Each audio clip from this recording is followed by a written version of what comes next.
మన రక్షకుడైన యేసుక్రీస్తు నామంలో అందరికీ వందనాలండి. ఈరోజు దేవుని మాటలు ఫిలిప్పీలకు రాసిన పత్రిక 4వ అధ్యాయము 4వ వచనము. ఎల్లప్పుడూ ప్రభువునందు ఆనందించుడి, మరలా చెప్పుదును ఆనందించుడి. ప్రియమైన దేవుని బిడ్డలారా, పౌలు భక్తుడు ప్రతి విషయంలో ఆనందించేవాడంట.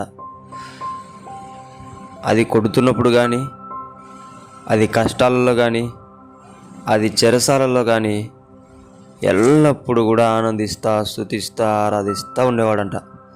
అందుకే దేవుడు కూడా పౌలు గారిని అన్ని పత్రికలు రాయడానికి కృప చూపించాడు. అంతగా దేవుడు వాడుకున్నాడు, అంతగా దేవుడు గొప్ప చేశాడు.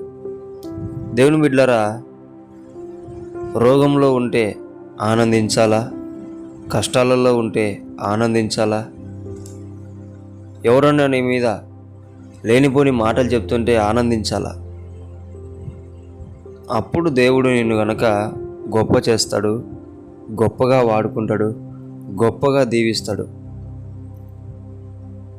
ఎలా ఆనందించాలంటే ప్రభువులో ఆనందించాలా. నువ్వు ఏ స్థితిలో ఉన్నా, ఎటువంటి పరిస్థితిలో ఉన్నా ప్రభువునందు ఎల్లప్పుడూ గనక నీవు ఆనందిస్తే ప్రభు నీతో ఉంటాడు. నీ ఆనందానికి హద్దులు లేకోకుండా చేసి ఎవరైతే నీ మీద మాట్లాడుతున్నారో వారి నుంచి నిన్ను విడిపిస్తాడు.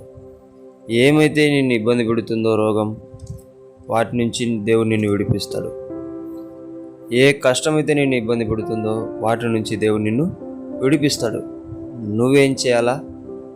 ఎల్లప్పుడూ ప్రభువునందు పౌలు గారిలాగా ఆనందిస్తూ ఉండాల. అప్పుడు దేవుడు ఖచ్చితముగా నీ ప్రయాసను చూస్తాడు, నీ కష్టాన్ని చూస్తాడు, నువ్వు పడుతున్న నిందలను కూడా చూస్తాడు.